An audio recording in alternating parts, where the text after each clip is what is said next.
Hi everybody, welcome back to my kitchen. My name is Greta and I'm the dietitian at John Stoddard Cancer Center. So I have another great recipe for you, and this is another one I pulled out of the recipe archive. It's one I did for a cooking class many years ago, but it's worth bringing back again. It also follows up on the theme of using what I have readily available, and I still have tons of Swiss chard. It's coming out of my ears, so we're going to use lots of Swiss chard, but this is a great recipe. This is sort of a braised Swiss chard recipe with some gnocchi. So we're going to try to introduce something maybe new that you haven't tried before. So we're going to start with some of the veggies and get them going. And of course this one too will highlight my favorite, my homemade veggie stock. You can substitute chicken stock if you want to. So let's get started on our Swiss chard. So this recipe uses a whole pound of Swiss chard, which is why it was really attractive to me because I have so much of it right now. And if you can see here, I grew rainbow chard, so it's all kinds of pretty colors. Isn't it beautiful?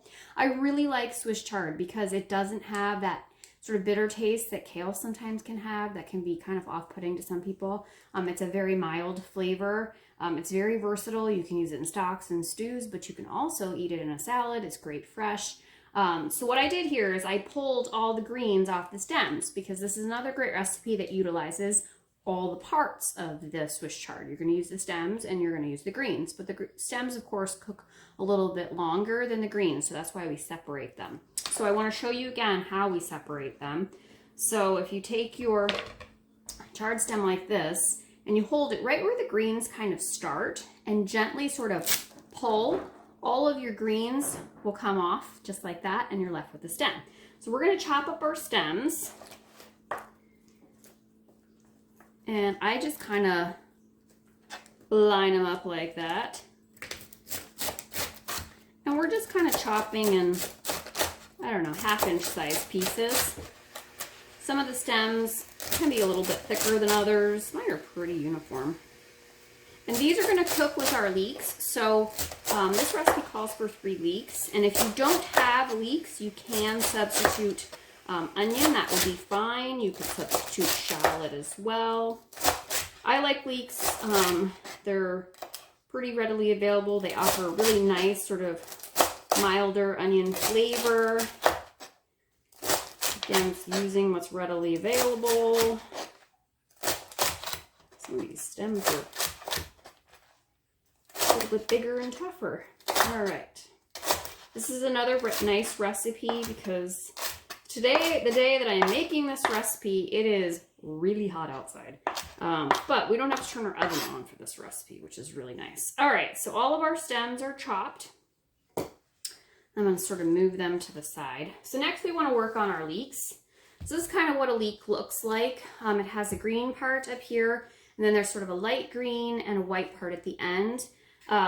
This green part at the top, it really doesn't have much of any flavor to it. We really want the white and the light green part, not this part. So we're just gonna chop off the top part, that real leafy part, just like that. You could use this in stocks if you wanted to, but for our purposes, we are not going to use it. So I'm gonna put that in my compost bowl. You just need to trim the end off of it because that piece is a little bit tough. So then you're left with kind of this part. I'm gonna take that very kind of top leafy part off. Okay, so leeks are grown in very sandy soil and the dirt kind of gets stuck up underneath the leaves. So what I usually do, because we're gonna cut this in half moons, I usually just slice it like this in half, and then I can go run it under some cold water so that I can get all that kind of dirt out. You can kind of rinse it through a bowl of cold water too, to kind of get all that extra dirt out of there. I'm just trimming up my other one. And like I said, we're just gonna run down the middle. And we got one more here. These are really beautiful, nice big leeks. All right. Okay, and that's my last one. All right, so I'm gonna go run these under some cold water and get kind of that sandy dirt out of them, and I will be right back to get them chopped. Okay, I'm back. I've got my leeks nice and clean here. I'm gonna move this camera down so you can kind of see. So I'm gonna just cut these in sort of half moons. Since I already cut them in half, I can just run right through them in half moons. While I was rinsing my leeks, I went ahead and I got a pan heating with 4 tablespoons of extra virgin olive oil. So the original recipe for this called for 4 tablespoons of butter, and that was a substitution I made to sort of cut the fat in the recipe. I'm going to stick with a plant-based fat instead. And like I said, this recipe calls for veggie stock. You could use chicken stock, but I'm going to keep mine vegetarian, so I am going to use my veggie stock. And it's, like I've said before, the stock is really nice to have on hand. All I had to do was pull it out of my freezer and thaw it, and I'm ready to go. And it has so much more flavor than store-bought stock. And it's a good way of using your bits and pieces of things in your fridge. You know, if you're chopping onions and you have extra skins and, you know, celery, the end pieces, save those because you can use those for stock and then you don't feel like you're wasting them. All right, so we're going to go over my stove and we're going to get these started. So I'll be right back and show you what that looks like. Okay, so I'm back over at my stove. My oil is nice and hot and shimmery. Remember that trick I told you? If you're not sure if your oil's ready, just put a wooden spoon in it and you see little bubbles around the spoon. It is ready to go. So I'm going to go ahead and put in my chard stems and my leeks. I'm using kind of a higher rimmed pan because it's going to be a pretty good amount of volume. So you're going to need something that can hold quite a bit. Nice sized Dutch oven will work too. I am going to pepper, because I like to pepper every layer, season all the way through. We are going to add tons of really nice fresh herbs to this, which is another reason I use this recipe, because right now at this time of year I want to use up my herbs because before they sort of fry up at the end of the summer. So there's going to be lots of great fresh herbs. It's also a great way to layer in lots of flavor by utilizing lots of herbs. I'm also going to add just a little bit of salt to this to season this layer. Probably just a half a teaspoon of salt. I do not, because I make my own veggie stock, I do not put a lot of salt in it. So that layer will not have a lot of salt because I don't overly salt my stock. Alright, we're going to let these guys go for about 7 to 10 minutes until they're softened, and then we're going to come back and show you the next step. Okay, so my leeks and my chard stems are over there working, so I'm going to go ahead and chop my garlic. My garlic cloves to me were a little puny, so I'm going to go ahead and do 4 cloves of garlic. They're just a little bit small, and you know me. If it says garlic, I'm always going to add more.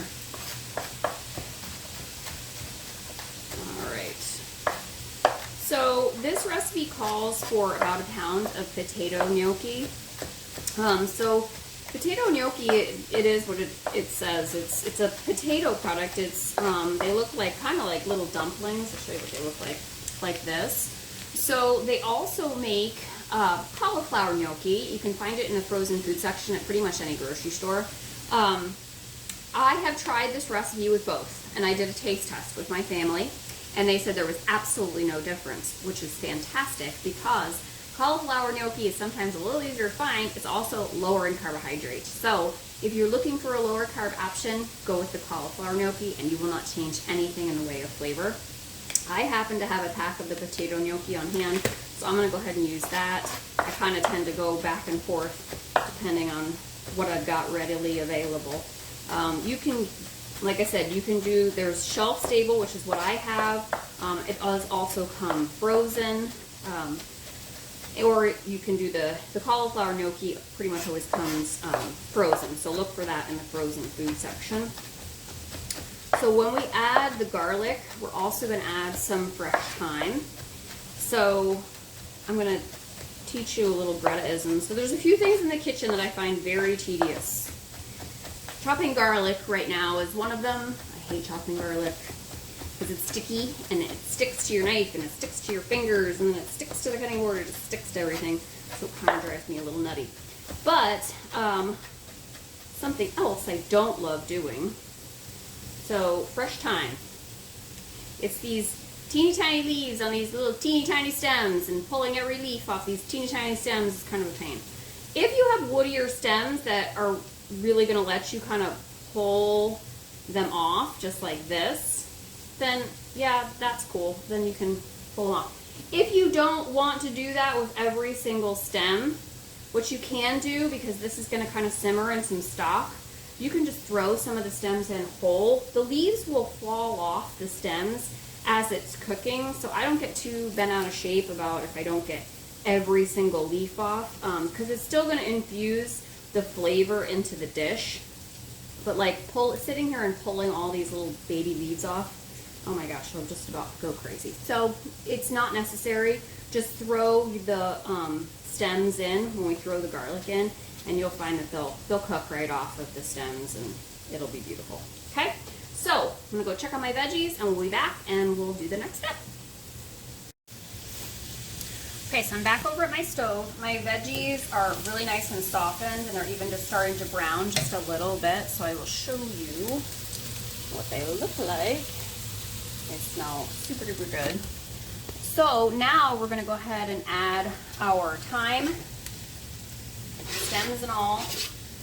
You'll be amazed when we're done. We'll be able to just pull those stems right out.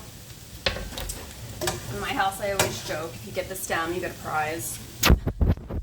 Make it look like the cook wasn't just being lazy. All right, so we're gonna just kind of stir that around for about a minute until it becomes fragrant. I want to just be able to smell it. It's like that magic moment when you can suddenly smell the garlic.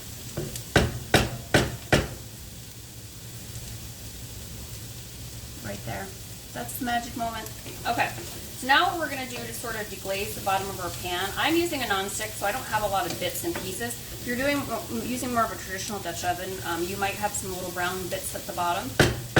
So to deglaze the pan, it does call for some white wine. If you don't want to use any kind of wine, just use a little extra stock, because we just want to get all the bits and anything stuck on the bottom. All right, so we're gonna let that wine, or if you're using stock, we're just gonna let that reduce to about half. We want that liquid to kind of cook down. It will cook out the alcohol if you're using wine, so we're just gonna let that cook down a little bit, and we're gonna come back and I'm gonna show you what we're gonna do next. Okay, so while my wine is reducing, I wanted to come back and talk about my chard leaves. So here they are in all their glory. A whole mess of them. So I just washed mine and spun them through my spinner. So, you know, I don't get too picky about how big the pieces are. If you just want to rip them off into sort of bite-sized pieces, that's totally fine. You don't have to even run a knife through them. This is a fun activity for, like, if you have kids in the house and you need their fingers to be busy. This is a great activity because they don't even need a knife. Just give them the bowl and say, okay, rip this into pieces, and I think they will think that is so much fun. Or husbands or wives with, you know, idle hands while you're busy cooking. Here you go. Start tearing this apart. So I'm going to keep tearing these apart. And then we're going to head back over and get our stock simmering. We'll be right back. Okay, so my wine has reduced to about half, so I want to show you, ooh, what's the one in there, what it looks like. So there's almost no liquid, and there's just a tiny bit of liquid left in the bottom. And it smells really good. It's sort of concentrated all that flavor down. So now I'm going to go ahead and add 3 cups of veggie stock. Just like that. All right. So we're going to go ahead and bring this up to a simmer, and then we're going to come back and we're going to add our gnocchi and our chard leaves. So be right back and we'll show you that next step.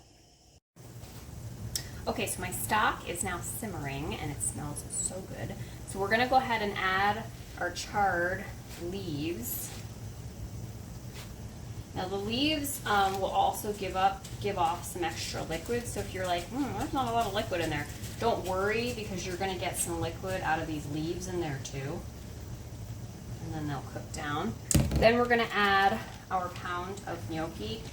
Just try to break them up because sometimes they're sort of stuck together.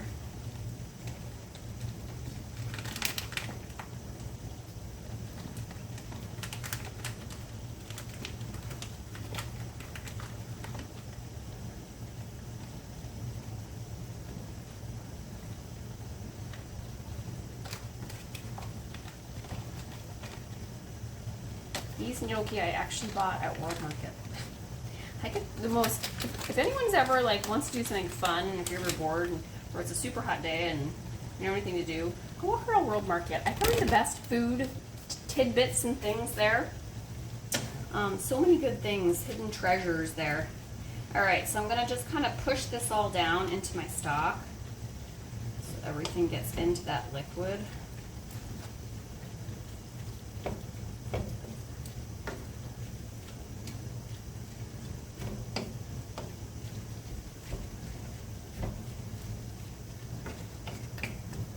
Like so. It's not a soup. It's not as liquidy as a soup. It's kind of hard to explain, but you'll get it at the end. All right, I am gonna add just a little bit more salt. I only salted that one layer, and I put hardly any salt in my stock, so I am gonna add about a half teaspoon of salt in there now that my stock is simmering. All right, so we're gonna partially cover this and let it simmer for about, turn it down to low, let it simmer for about 15 minutes or until these chard stems are nice and tender. And we will come back and then we'll get to add some more fresh herbs. So I'll see you in a few minutes. So while our gnocchi is over there cooking away, we're gonna work on our next batch of herbs. So my next herb, and everybody who knows me knows, this is my favorite herb. This is tarragon. And it has really nice, earthy, it's hard to explain. It's such a really nice flavor. This is tarragon out of my garden, and I grow my herbs in pots and I bring them into my patio when it gets cool, and they actually, some of the hardier ones like the thyme and tarragon and the rosemary, they last almost through the entire winter. Well, this guy, my one from last year died, and I was going to, it was spring, and I was gonna bring my pots out, and I'm like, there's something growing in that pot. My tarragon reseeded itself, and this tarragon that came in this year from my reseeded pot of tarragon was even better than last year's tarragon. I was amazed. So I didn't even have to grow it again. It grew again all by itself, which was amazing. So I'm just, this guy, because the leaves really do come off easily. They all come off. These stems are a little woodier and the leaves are a little bit bigger, so these are really easy, unlike those little teeny tiny thyme leaves. They just about drive me crazy. So I'm just pulling them off just like that. They're really nice. They're more tender than rosemary leaves are.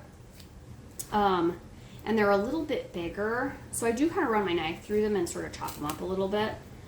So once you've got them all separated from the stems, camera down a little.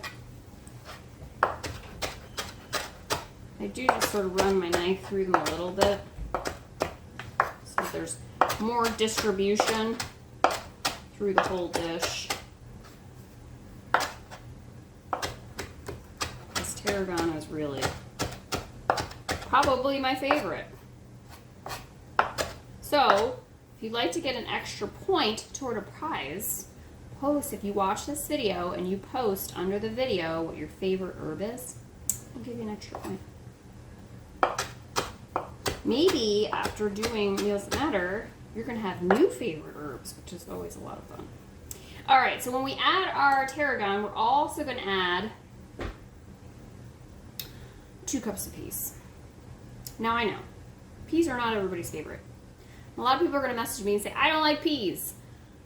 That's fine, don't put them in. You don't have to put them in. They do offer some nice plant-based protein. You could add other beans to this. You could add in a can of white beans instead.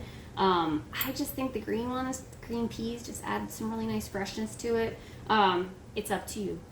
All ingredients are optional. There's always a substitution, but I like peas. And they're really readily available all year round because frozen peas are just fantastic. So these are actually frozen peas, and they're in my freezer all the time, so it's really easy to have. So they're gonna go in when I add the tarragon. So we're gonna check back on our gnocchi in about 10 minutes or so and add some more herbs and our peas. So I'll be right back. Okay, so I'm back. It's been about 15 minutes, and I want to show you what it looks like. So you can see that the Swiss chard gave off quite a bit of liquid, so everything is kind of sunk down into the liquid. Our gnocchi have started puffing up. They look like little pillows. They are perfect.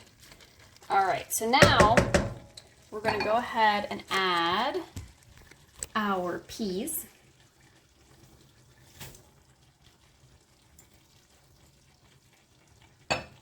And I'm going to add my tarragon,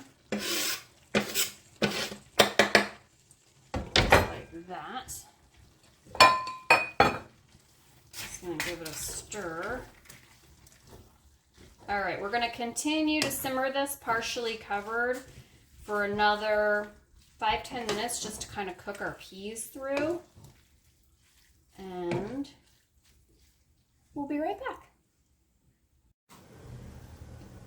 All right, so we have one more fresh herb that we're going to top this with when it's done simmering, and that is our flat leaf parsley. So I'm just going to pull the stems on this. This just adds a whole nice fresh layer at the end with our other cooked greens and cooked herbs. And you can be pretty generous with the parsley. I'm always generous with the parsley. It's one of my favorites. Like I said, tarragon is my favorite. This is also out of my garden, so it's another way of using up what I've got. I may have picked too much. All right, that looks about good. So, I just have a nice big pile here. And I'm just gonna kind of rough chop my knife through it. It doesn't have to be super tiny.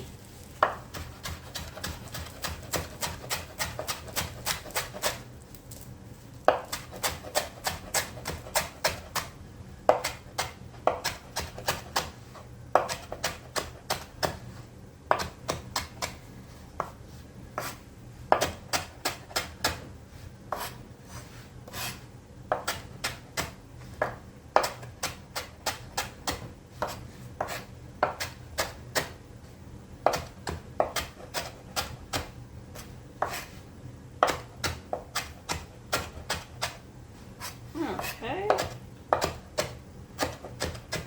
that looks good. All right, so when we come back, we're ready to finish it up, show you how to serve it. See you in a minute. All right, so I just took mine off the stove, and it looks amazing. It smells so good. You can smell all those herbs in there. Gnocchi's all cooked. So I'm gonna just show you how I'm gonna finish this up. So we're gonna take our flat leaf parsley, put that over the top. That adds a whole nice fresh layer to this. Just like that. Okay, then I'm going to take my bowl and I'm going to scoop out a nice scoop of it. This is the point too, if you put any whole thyme in there, you can just pull it out just like that. It's good to go. And you get a little bit of the juice, like so. Come over here to my cutting board. All right, so I have a nice fresh block of Parmesan cheese, and I just do a little shave right on top of my bowl. And that's it. So thank you again for watching, and enjoy.